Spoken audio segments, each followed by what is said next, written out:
Welcome to our Mary Greeley Primetime Alive presentation, Understanding Your Limits and Priorities with Chronic Disease. I'm Vicki Newell and I manage the volunteer program at Mary Greeley Medical Center. As a reminder, if you want to watch past programs, sign up for Primetime Alive or register for a program, you can go to our website, mgmc.org/PTA. Our presenters today are Colleen Beggs and Paula Everson. Paula's medical experience includes ICU, medical examiner's office, school nursing, emergency room, and medical telemetry. What she loves about palliative care is that she gets to sit down and really understand and learn about the patients. Colleen's medical experience includes labor and delivery, mental health, oncology, and hospice. What she loves about palliative care is it is the most true form of hospice nursing and the personal connections she makes with the patients and their families. And we are going to have Colleen kick us off. Well, thank you, Vicki, and thank you for those that are online and joining us today. It's always fun to come and speak to this group. So we'll get started here. It's a little bit different not having you right in front of us to interact, and our talks like to be more interactive, but we'll see what we can make happen here today. So I just want to start with aging with dignity. Isn't that what everybody would want? It just makes sense, right? We want to have dignity as we are aging, but I really want to know what that means to you. What's your biggest fear related to your health? When I'm talking with patients and families, one of the common themes that I hear from patients is that I want to remain in my own home and I want my independence. And that kind of aligns with aging with dignity. So today we're going to talk about knowing and understanding the course of your diseases and what disease is likely to take and how we can help you and your family be prepared when we're dealing with chronic diseases that we know over time are going to continue to progress.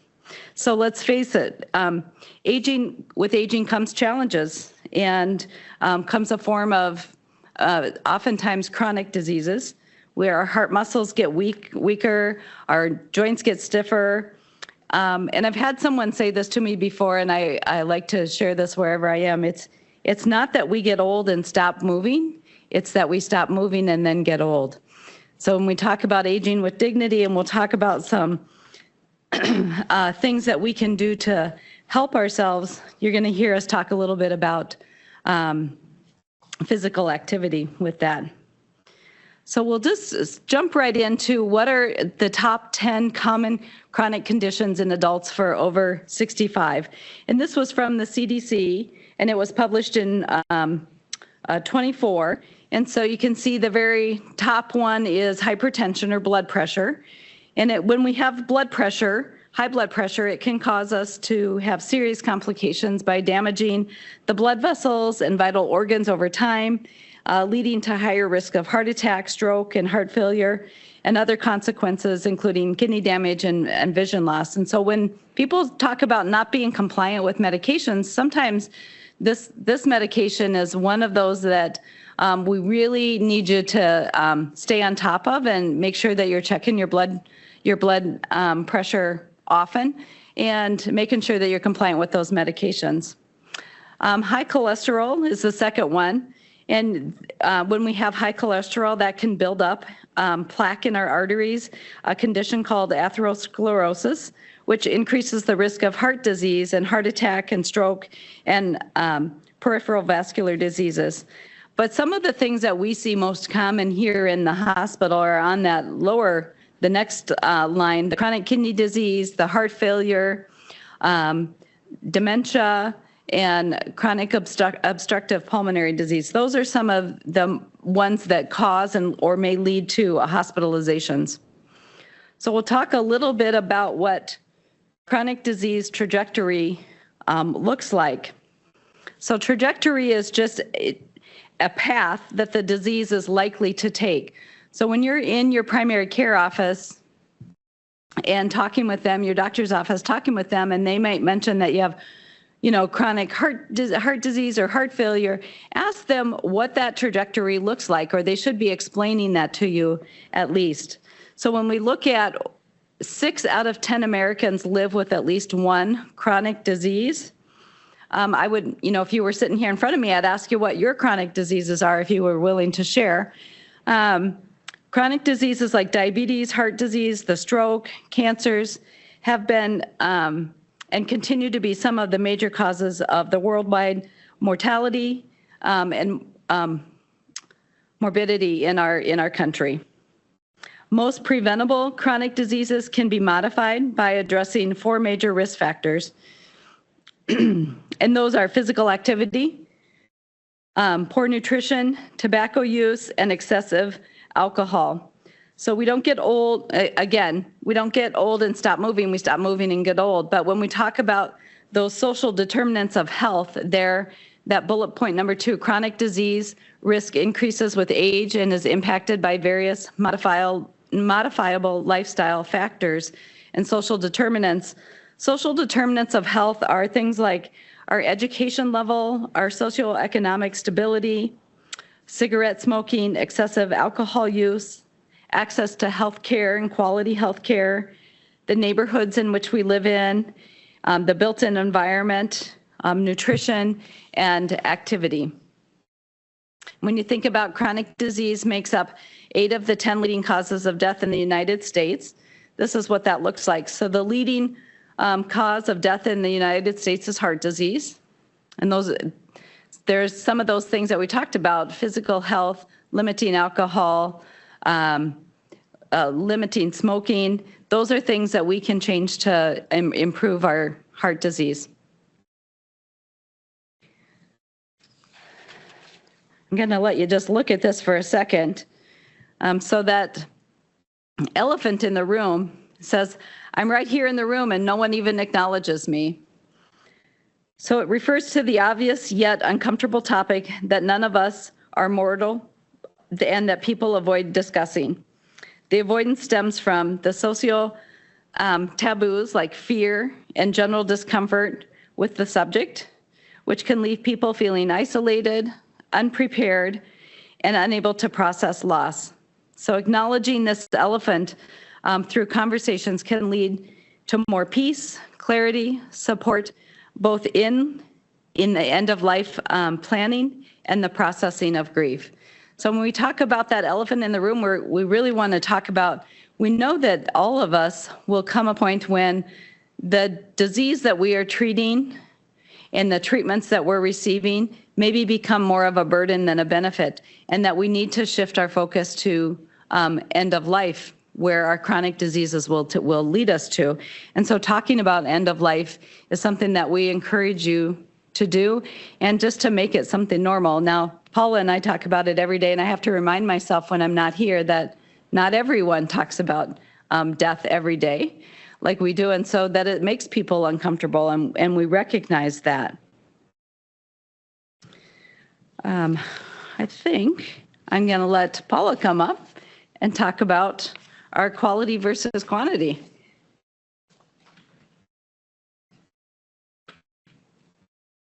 Hi, everybody. So quality of life versus quantity of life. This is a question that is very important when you're deciding things about how your life is going to go. So quality of life is defined from person to person. So I can't define Colleen's quality of life. She can't define my quality of life. Quantity of life it's how much time, essentially, is really the answer to that. So when we have a lot of chronic diseases, we want both. In an ideal world, we would love to have quality and quantity of life, but unfortunately, this isn't something that's always realistic. And a lot of times we spend time sacrificing one for the other. So if we think about things like cancer treatments, sometimes we are getting treatments and maybe we don't feel the best when we're getting those treatments, but the purpose of that might be to buy us some more time to lessen our symptoms. Things that are taking away potentially from our quality of life. But when you think about it, sometimes you have to decide what's the most important thing for you. It goes the other way as well. Sometimes people will opt out of certain treatments knowing that they're going to feel a specific way, maybe have nausea, weakness, and they say, you know what, I know that my chronic disease is going to progress, but my priority is quality of life. So priorities, when you are deciding what your priorities are, those are also individualized. For some people, that might be being pain-free. It might be reaching a certain date. A lot of times we meet patients who say, gosh, my anniversary is next month and there's nothing more important to me than that. Recently, someone was talking about the birth of a grandchild coming very soon. And so sometimes people say, gosh, I'll go through whatever I have to go through to get to that date because that is my priority. These goals, they can change over time. And it's something that needs to be revisited on a regular basis, especially with chronic diseases. Over time, your symptoms are going to change. That chronic disease is going to progress. And maybe what you think is really important at a certain time is not going to be really important somewhere down the road. Like I said, quality of life is defined by the person. So maybe one person says, gosh, my quality of life is fantastic. I am someone who is at home. I like to be on my computer. I'm able to chat with my friends on Facebook, and that's great for me. And another person might say, absolutely not. If I can't get out into the community, if I can't be playing with my grandkids on the floor, that's not it. So this is something that, we come into rooms and we say, tell us about your quality of life. And you have to keep a very open mind. If you're talking about someone who is not yourself, or you're talking to one of your family members about these things, they might say something that you might not feel is a quality of life, but to them it is. So when we talk about setting limits for people with chronic diseases, part of this is talking about life-sustaining treatments. So what is a life-sustaining treatment? It's exactly what it sounds like. It's something that it's a treatment that without it, our lives would come to an end sooner than later, right? So the big ones that we talk about in palliative care are ventilation, CPR, intravenous drips or IV drips, tube feedings, and dialysis. Those are kind of our big ones. There are other smaller ones that could still be talked about, but let me talk about these a little bit. So what's ventilation? So ventilation, as you maybe can see in this picture, there's a breathing tube going up into this person, and it's a tube that gets put down your throat into your lungs, and you get put on a machine and it breathes for you. This is something that's very much, people have their opinions about it and they have their preferences. There are different circumstances that lead to ventilation. Sometimes people get in car accidents and they need some help breathing while they heal for a while. Sometimes people have respiratory failure. Where setting limits with that is personal preference. Are you okay with that? A lot of people talk about it being uncomfortable. If you've had an experience with it before, maybe, you have an opinion about the next time it happens, what do I want? Something important to talk about it. Without it, we may not survive at times. Sometimes it's for a period of time, and sometimes it's knowing you have a chronic disease like COPD, and that if you get put on a ventilator, your lungs aren't great, and maybe your doctors have said, gosh, if I put you on that ventilator, you're probably not going to get off of it again. So whether you're okay with that, whether you're okay with taking that risk, or whether you say, maybe that's not for me, and that's where I set a limit as to how much I want. CPR is our infamous pushing on your chest and trying to bring you back, often accompanied by broken ribs, sometimes some brain damage and a decrease in quality of life for many people. What I always tell people when they're talking about CPR together is that this, once again, is a personal preference. Statistics are not in our favor. CPR is portrayed on the media, in movies and TV shows as very successful, and it really is not. Our chances of surviving are pretty slim. And the more comorbidities, the things, your chronic conditions that you add on to that, kind of the worse your chances are of being successful with that. And so once again, something to talk about. IV drips or intravenous drips. When we talk about life-sustaining treatment, I'm not talking about getting, necessarily fluids that can be life-sustaining as a form of, hydration. But what I'm really talking about is those patients that are in the ICU when they're getting IV drips that help raise their blood pressure. They're helping the heart pump more effectively. These are a form of life-sustaining treatment. There's a lot of times that patients end up on several of these drips at a time. And those are the only thing that are keeping that blood pressure going. Without it, we're not around. Tube feedings, something that's talked about pretty often. There are lots of ways you can end up with tube feedings, but kind of the fact of the matter is if you need a tube feeding, you're needing that nutrition, and that becomes life-sustaining treatment. Talking about these, when we talk about limits with chronic conditions, there are a lot of chronic conditions that lead to poor swallowing, aspiration. Tube feeding doesn't necessarily fix those problems, but sometimes people say, I'm okay with trying that for a little while. So when we talk about life-sustaining treatment in terms of tube feeding, we ask that you think about, gosh, would I want this permanently where I have a surgically placed tube feeding? Would I want to try this for a trial period of time where maybe it goes through my nose and into my stomach? How long is that trial period if I decide that? Or do I not want it at all? So that's part of it too. Again, with each of these life-sustaining treatments, I think it's really important when you're thinking about what do I want for myself? Or when you're asking a loved one about their limits, tie it back to that quality of life and your overall goals for yourself, your chronic disease, and your life. It just is something that needs to be taken into account because everybody's situation is going to be different. So the last thing that I'm going to talk about is decision making. And so the picture I put on here is boundaries and setting those boundaries. Decision making is something that every individual has to do, but you also have to involve others in this because often with chronic diseases, by the time that you're needing to make these decisions that are, affecting how your life is or your outcome is, it's something you should have already been talking about with your loved ones that you trust, and so they can advocate for you. Something that we always talk about is, the best time to make decisions or talk about what your goals are is not when you're in an emergency in the hospital, it's before that. And so talking about those scary things, like Colleen said, we talk about death every day. These are things that sometimes lead to death in the long run. And so those conversations might be uncomfortable. And so talking about that a little bit further. Like we said, setting limits. So things that we talk about in the hospital with our patients often are our code status, so CPR and ventilation. When I say setting a limit, sometimes people say, gosh, if my heart stops, I stop breathing, don't do that to me. And I always tell people a do not resuscitate does not mean do not treat. It means do everything you can until that point that I stop breathing or my heart stops, and then let nature take its course. So just know that do not resuscitate is not the same thing as do not treat. And I think that's really important when talking about limits as well. Sometimes it's a number of hospitalizations. If we're spending more time in the hospital than outside of the hospital, is that a quality of life? Is that something that's acceptable to you?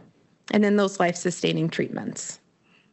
Once again, quality of life is a huge factor in decision making. What's acceptable to me? What am I okay with? A lot of times people say, I think Colleen talked about this, but I want to stay in my home.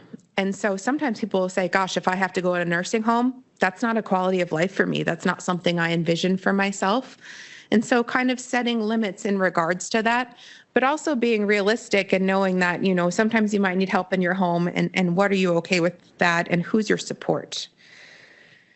When we talk about who will help, who do I want to help me?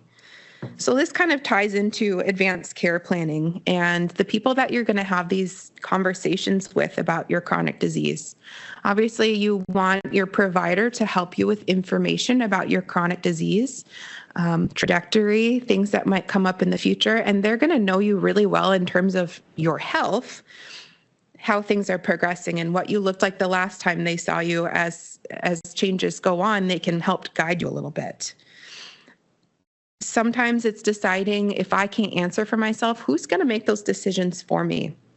And a lot of times when we meet people and we talk about these things in the hospital, people say, oh gosh, I'm going to pick my spouse or my oldest child. But what I encourage you to do is think about who really is going to listen to your wants, understand your limits, understand what means quality of life for you, and someone who's going to listen to your wishes when that time counts the most.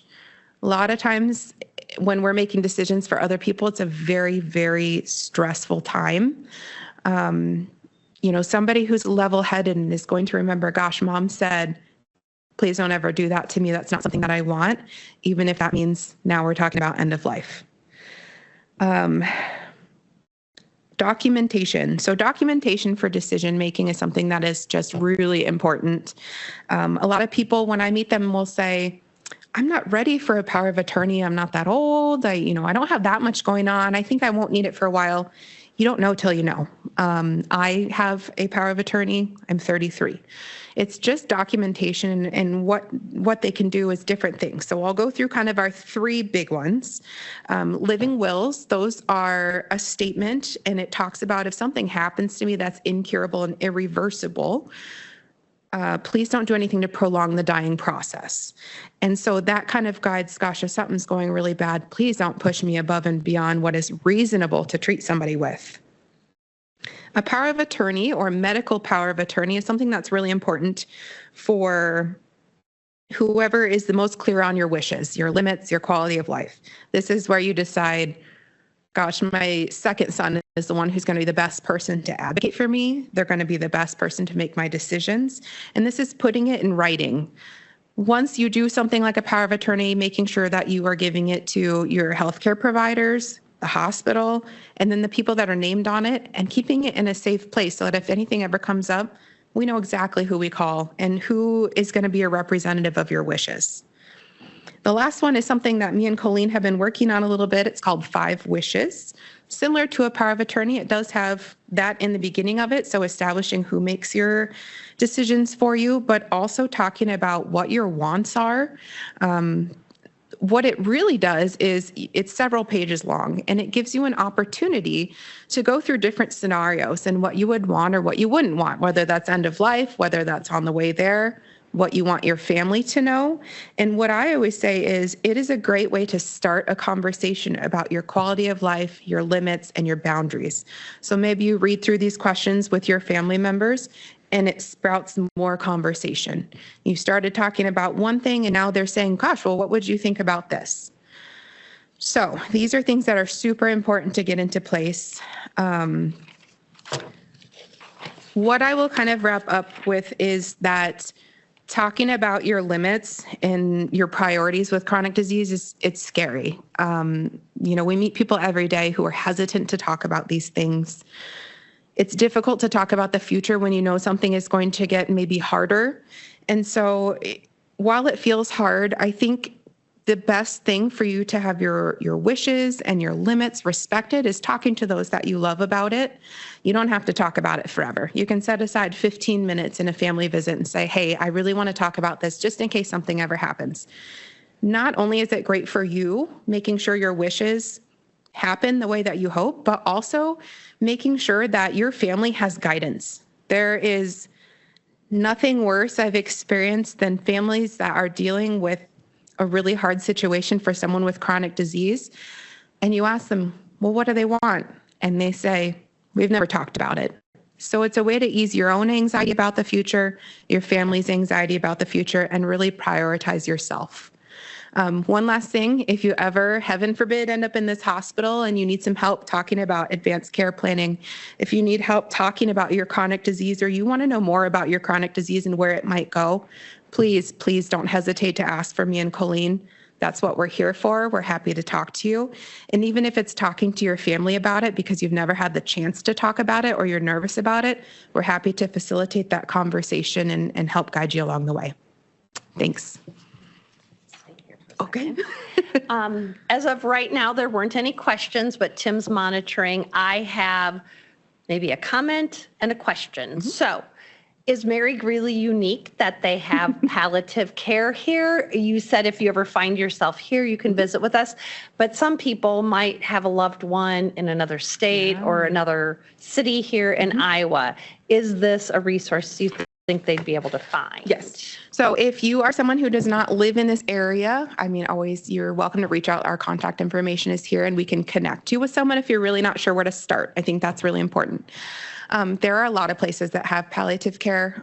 Majority of hospitals do have a palliative care program, something that's growing over time. It's something that has started not too long ago, to be honest. And so working on building that. But I will say most hospitals have it. If you're really not sure if there's a local palliative program for yourself or a loved one, ask your primary care provider. They should have those resources. A quick Google usually can help. It might not guide you to like the most helpful person in your situation. But like I said, please feel free to reach out if you do have questions. Our email and our phone numbers will be on here. And if you really need some help, we're happy to help you. Okay, and then just kind of a comment when you were saying, I know these conversations are hard, but they're best to have. And we did have a program several years ago, and I bring this up quite often, is a great opening is to say, hey, I listened to this program, Primetime Live program today, and this is what they talked about, and I think this would be, it's kind of a nice way to introduce it, maybe a non-threatening way, you know, like you said, instead of waiting until you have to have that conversation. I think we all know needing those having those conversations in advance maybe go a little smoother. And it looks like, Colleen, do you have something to add? Okay. Now, when we talk about just, you know, information as power. And so gathering as much information as you can is going to help you make these decisions to the best that's going to suit you the best. And when you're in your primary care physician's office, I would ask to have a conversation with them about this too. If I have heart failure, what does that look like? Or I'm seeing my pulmonologist for COPD. What does that look like for me over time? Spell it out for me, Doc. What is it going to be for me in a year, 3 years, 5 years for me, so that you have an idea. And that in itself is just going to help you with those limits.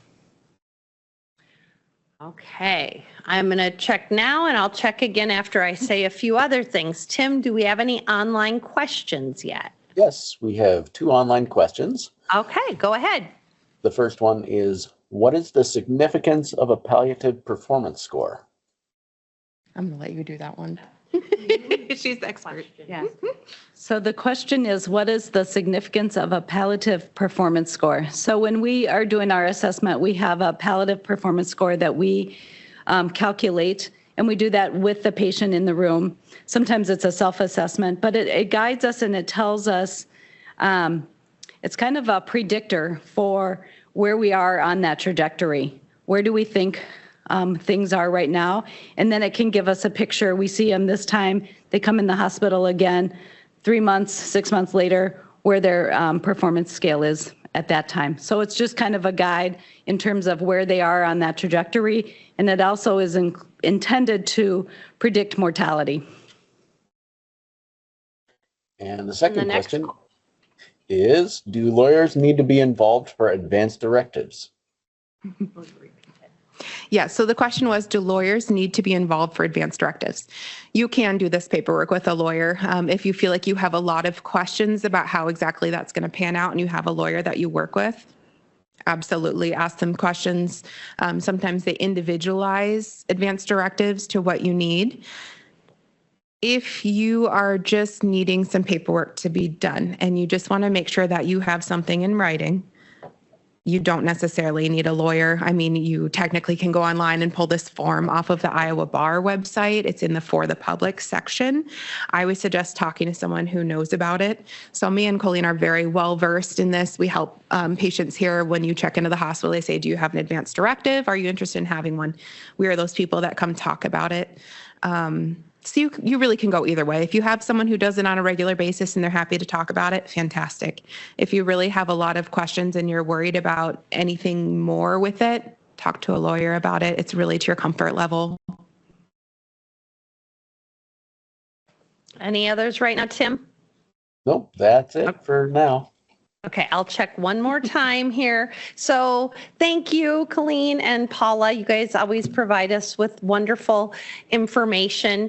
And if any of you out there think of questions later or we shut down too quickly, just go ahead and email me and I will happily pass those on to Colleen and Paula. And Colleen has something else. So one of the things that's going to get emailed out to you along with this link is it's called a CPR decision aid. And we'll also include with that what's called an IPOST. It stands for Iowa Physicians Orders for Scope of Treatment.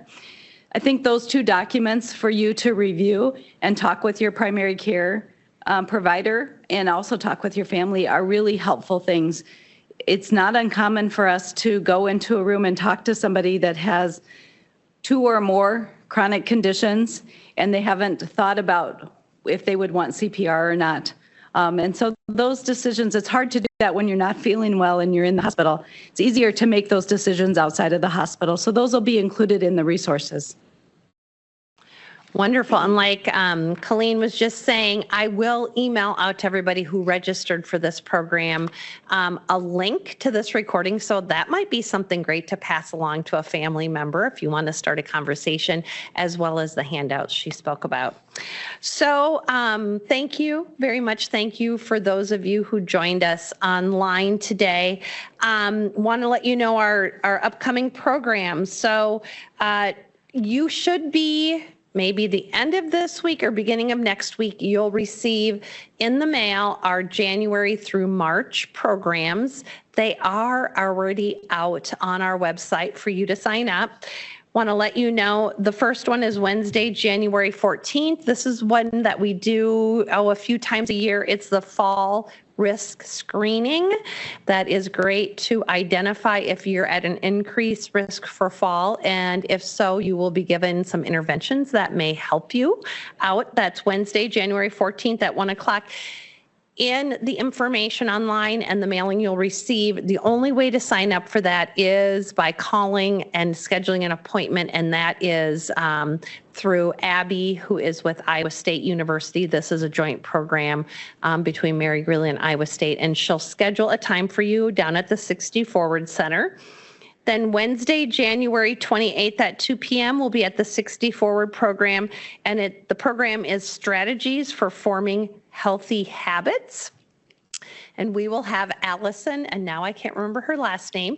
She's an Iowa State professor. She talked to us a few years ago. She's done a lot of research on changing habits, forming new habits, and has great information. So I hope you can join us.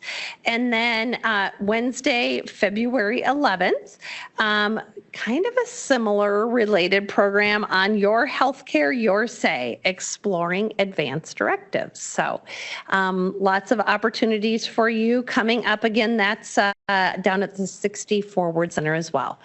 One last time, Tim, any other questions? No more online questions. Okay. Thank you for joining us, everyone, and stay warm and safe. Thank you.